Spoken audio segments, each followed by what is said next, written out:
China was supposed to own the future of electric vehicles. Every headline said so. Every analyst agreed. The factories were bigger, the prices were lower, and the government was pouring billions in every direction. So why are EV sales in China now falling? And what does that mean for every car buyer, investor, and manufacturer watching from Australia? Here is what the numbers actually say, and some of them will genuinely shock you. Let's start with the scale of what was built. China became the largest EV market on Earth almost overnight.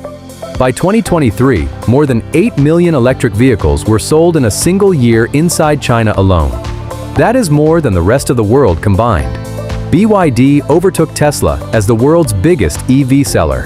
SAIC, NIO, Li Auto, and dozens of smaller brands flooded the market with cheap, well-spec'd cars. The Chinese government spent over $28 billion in direct EV subsidies across the last decade to make it happen. On paper, it looked unstoppable. But here is where the story turns. In early 2025, China's domestic EV growth rate fell sharply. Month-on-month sales data showed declines in several key periods for the first time since the market took off. And the reason is not what most people expected. It is not because Chinese consumers stopped wanting EVs. It is because the market hit a wall that no subsidy could fix. The first problem is subsidy withdrawal. The Chinese government started pulling back its generous consumer EV incentives from the end of 2022. Those subsidies were worth thousands of dollars per vehicle. When they disappeared, so did a chunk of the demand they had artificially created.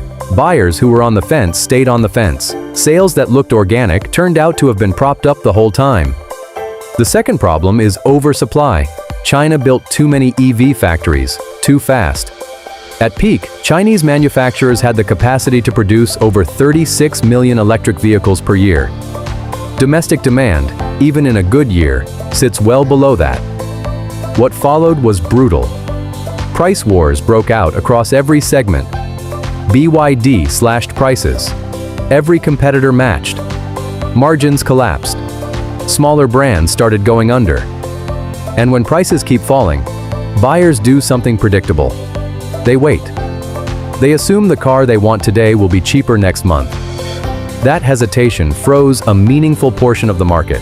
The third problem is infrastructure. Despite China's enormous investment in charging networks, range anxiety and charging wait times remain real concerns outside major cities. Rural and regional buyers, a massive part of China's population, still find petrol more practical. The EV transition assumed infrastructure would keep pace. In many parts of the country, it has not. The fourth problem is the economy itself. Chinese consumer confidence has been shaky. The property crisis, youth unemployment running above 15% at its worst, and cautious household spending all hit big-ticket purchases hard. A car, electric or otherwise, is one of the first things people delay when they feel uncertain about their financial future. And right now, a lot of Chinese households feel exactly that. Now, here is why Australians should be paying close attention. What happens inside China's EV market does not stay inside China. Those tens of millions of unsold or overproduced vehicles need somewhere to go.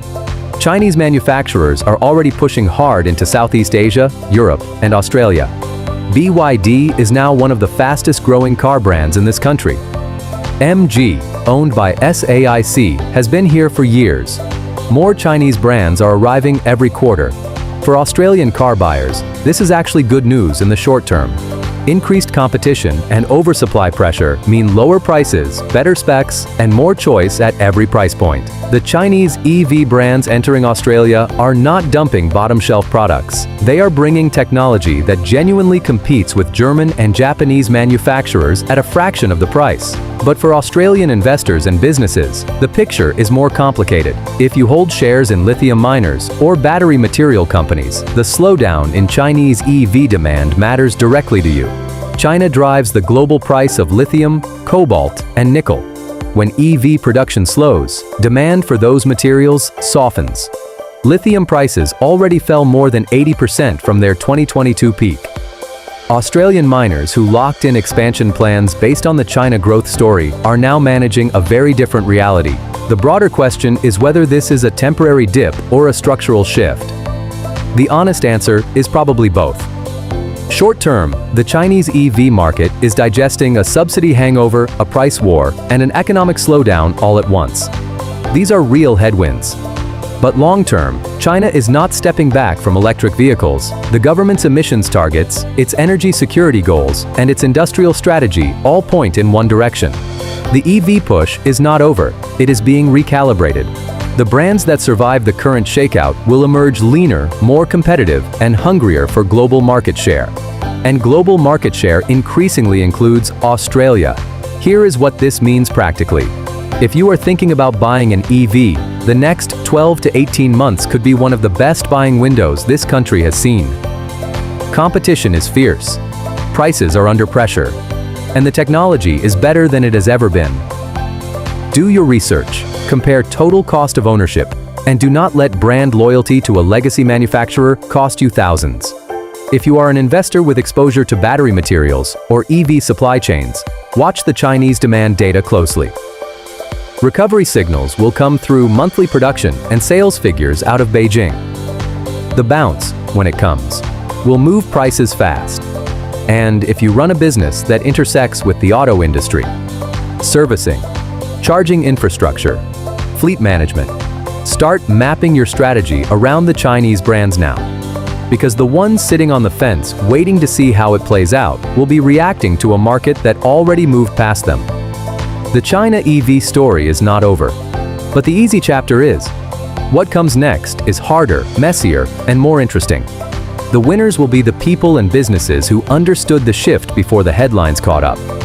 If this video gave you a clearer picture of what is actually happening in the global EV market, do me a favor and hit the like button. It helps more Aussies find this content. If you're not subscribed yet, now's the time. And don't forget to turn on notifications so you don't miss the next one. I'll see you there.